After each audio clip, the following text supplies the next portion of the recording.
Briand. Bonjour Bruno. Catherine, tu es directrice de Polaris. Alors pour les gens qui ne connaissent pas Polaris, qu'est-ce que c'est Polaris?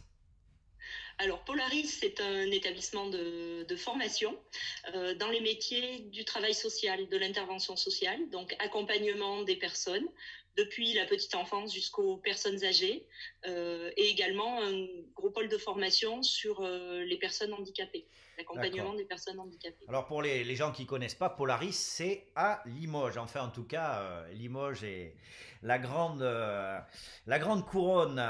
C'est Euh, ça. Catherine, quelles ont été les premières mesures mises en place par Polaris lors de l'annonce du confinement? Alors tout s'est passé chez nous, comme chez les autres, très vite. Donc on a fermé au public le lundi 16 mars et le 17 mars on a fermé tout court. Ah ouais. C'est-à-dire qu'on travaille actuellement avec une permanence par semaine pour les personnes qui souhaitent aller chercher du matériel, par exemple. Mhm.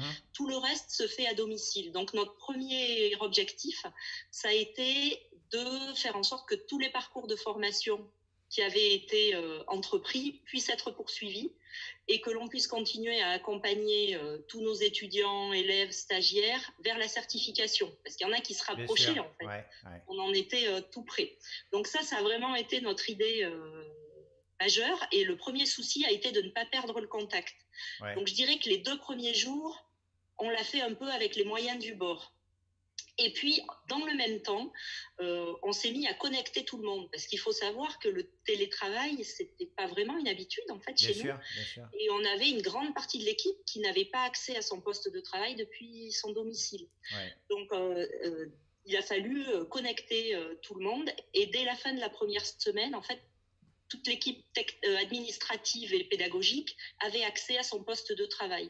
Et à partir de là, on a fait une sélection d'outils qui pouvaient aider tant au plan administratif que pédagogique, publier des tutoriels et mis en place toute une série d'ateliers en interne pour Mhm. la maîtrise de ces outils. On en fait 3 par jour à peu près. Et à partir de là, la continuité pédagogique a pu se mettre en place.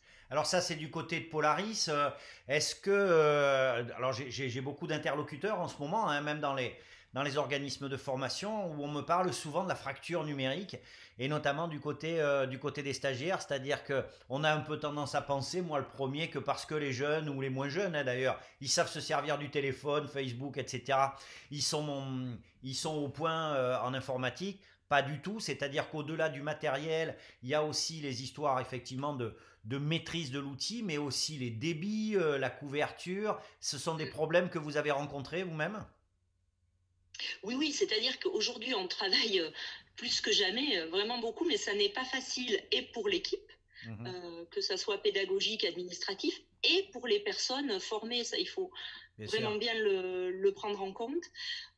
Il y a quand même peu de personnes avec qui on n'arrive pas à mettre en place des choses. Donc là, pour celle-là, on fait des transmissions par courrier, mais c'est vraiment Ouais. À la très, marge. très Mhm. restreint, à la marge, avec le téléphone, un accompagnement vraiment individualisé à la manipulation des outils. Je pense qu'on n'a pas perdu vraiment de personnes en chemin, ce qui est un peu notre obsession. Ben oui. Ensuite, on met en place des modalités différentes parce qu'on a des gens qui étaient en formation initiale à temps plein. Il y a aussi des apprentis, des personnes, des salariés en Mhm. formation, Bien sûr. des gens en contrat pro, Des etc. VAE, des VAE aussi vous faites. Mhm. Des VAE. Donc là, on est plutôt sur de l'appui individuel Ouais. et la multiplicité des outils fait qu'on arrive à suivre par téléphone, par échange de mails, par classe Bon. virtuelle. On a multiplié un petit peu les supports D'accord. pour que chacun puisse y avoir un maximum accès, mais ça n'est clairement pas aussi facile que quand tout le Ah monde ben est. c'est sûr. En tout cas, c'est un bel exercice de mobilisation des équipes hein, et de dynamisation des équipes. Hein. C'est ce qui semble ressortir. Alors bien évidemment, il y a des là on est en avril, les examens en général c'est vers juin, juillet, enfin j'imagine qu'il y a des personnes qui se posent déjà des questions sur les diplômes, sur les certifications. Est-ce que vous vous êtes déjà projeté avec ton équipe là-dedans? Oui, énormément en fait depuis le début. Hein, ça fait aussi partie de nos questions. Mmh, Et il y a En fait, il y a plein de situations différentes. On a des formations qui relèvent comme les bacs pro ou les CAP, BEP de l'éducation nationale. Donc là, ce que j'aurais pu te dire finalement ce matin n'est plus ce que je peux te Bien dire sûr. Ouais. à midi, puisqu'entre-temps, le Ouais. ministre a parlé et que donc on a eu des consignes claires et voilà, je renvoie à ces consignes-là. Pour nos autres formations, on est vraiment en train d'y travailler. Je pense que le principal message, c'est que toutes les certifications auront lieu. Et ce qui peut arriver, c'est que certaines soient un tout petit peu repoussées, ou qu'elles soient supprimées, ou que leur format soit allégé. D'accord. Mais je pense que le message principal, c'est que toutes les certifications vont pouvoir se dérouler cette année et qu'il n'y aura pas de personnes qui ne seront pas en capacité de valider leur diplôme. Et j'ai cru comprendre aussi au travers de ce qu'on entend des informations, dans tous les cas, personne ne sera laissé de côté. Et quoi qu'il soit mis en place en termes d'adaptation, de souplesse, de report, ce se fera, je pense, avec beaucoup de bienveillance aussi, hein. Moi, en tout cas, c'est ce que j'ai cru ressentir. Moi, c'est ce que je ressens de la part de nos interlocuteurs, parce qu'il y a des morceaux, si je puis dire, de certification qu'on organise en interne. Il y en a d'autres pour qui ce sont les autorités académiques qui prennent la décision. Mais on travaille vraiment tous ensemble. Et pour ce qui nous concerne, dans le cadre de notre groupement d'établissements de formation en travail social de la Nouvelle-Aquitaine, on travaille de concert avec les rectorats, les directions des affaires sociales. Pour mettre, tout le monde est très mobilisé là-dessus en fait, et je pense que le but c'est vraiment qu'il n'y ait pas de personne qui devait valider un diplôme cette année et qui ne pourrait pas le faire, tu vois, ça c'est vraiment c'est ce que j'ai ressenti guide. aussi.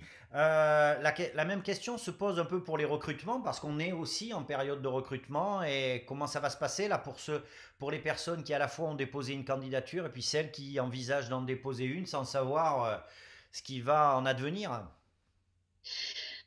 Alors là aussi, ça dépend en fait des formations, parce qu'on avait mais toutes les sélections, là encore, se dérouleront. Peut-être que s'il y a un message à retenir, c'est voilà, ça. c'est ça, c'est on important. en avait qui avaient été débutés en fait quelques jours avant le confinement. On avait fait des entretiens et là, on est plutôt sur du report. D'accord. Donc aujourd'hui, on envisage ça plutôt au mois de mai, mais dès qu'on a, en fait, quand on ne donne pas d'infos, c'est qu'on n'a pas d'infos. Oui, bien dès sûr. qu'on a l'information, on la communique par le site internet ou par contact direct, par téléphone ou mail avec les personnes. Donc sur ce qui avait commencé, on va essayer de le reporter. Et ensuite, on a la particularité des formations qui étaient sur Parcoursup. Donc là, c'est pour les formations de niveau supérieur. On en avait comme notre BTS économie sociale familiale, sur lequel c'était déjà des études de dossier. Donc ça se poursuit dans les délais sans aucun changement. Pour les formations d'éducateurs jeunes enfants et éducateurs spécialisés, là, les épreuves orales ont été supprimées. Donc, on ne va faire que l'analyse de dossiers que l'on avait prévu. Voilà, c'est ça. Et ça, c'est en route selon le calendrier n'est pas modifié. Alors, je suis ravi de t'avoir à double titre, hein, parce que je suis content de te voir. Et puis, parce que aussi, j'ai eu l'occasion hier de discuter avec le directeur général de la DAPI 19, avec un certain nombre de personnes comme ça, où sans mettre de hiérarchie, j'ai abordé avec eux le fait qu'on parle beaucoup des soignants, et c'est normal, on parle beaucoup des pompiers, on parle beaucoup... Et finalement, on parle relativement peu des professionnels du social, du médico-social, alors que ce sont des gens qui tiennent la maison aussi en ce moment. Ah oui, et qui tiennent la maison et qui sont confrontés, comme les autres, et souvent très fortement à des difficultés. Bon, le problème des personnes âgées en EHPAD, on en entend parler tous les jours. Pour ce qui nous concerne, il y a aussi tout le secteur du handicap et de la protection de l'enfance qui sont très touchés par la situation actuelle. Et dès le début de la crise, en fait, on a suspendu les stages. Ce qui a pu... Alors, parfois, c'était parce que la structure était fermée, comme les crèches ou les écoles maternelles. Parfois, la structure ne pouvait plus accueillir de stagiaires. C'était le cas des EHPAD. D'autres auraient souhaité continuer à accueillir les stagiaires. Et bon, on est quand même très liés à tous ces établissements. Bien sûr. On fait partie du même secteur. Il faut qu'on travaille avec eux. Donc, on a commencé à rétablir des choses. Et en particulier, on s'est assez fortement engagé dans le dispositif de volontariat des étudiants en travail social. Voilà, parle-moi un peu de ce dispositif. Alors, ce dispositif permet employeurs, hein, aux structures du secteur social et médico-social, de faire connaître leurs besoins de mission, en fait, de volontariat. Nous, on les diffuse auprès de nos étudiants qui se sont portés volontaires. On a un fichier d'étudiants volontaires. Et ces étudiants vont, sur les temps qu'ils ne peuvent plus consacrer à leur stage ou alors sur leur temps libre, vont apporter leur appui aux équipes dans les structures. Donc, on a plusieurs étudiants aujourd'hui qui font cela.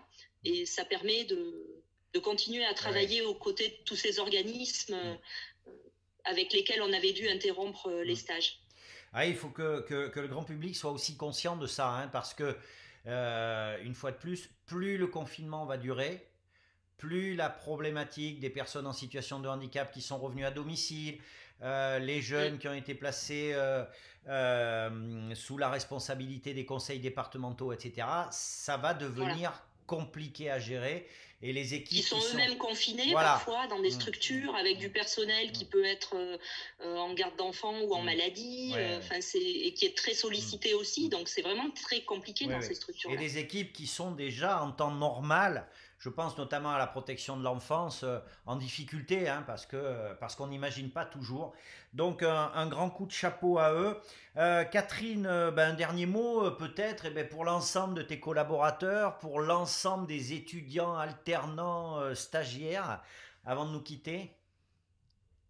Déjà merci à tous, parce que vraiment moi, ce qui me frappe c'est la volonté et l'engagement avec lequel chacun essaye de répondre au mieux à ce qui se passe, et bon courage, parce que j'ai vraiment conscience qu'on est tous dans des situations de travail assez difficiles, quoi. Donc c'est pas très original, mais c'est ça, quoi. Merci, bravo, et puis courage à tous.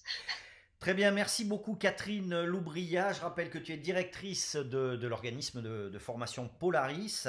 Ce canal est le tien. S'il y a des choses à faire passer, des appels à lancer, tu m'appelles et on refait une vidéo.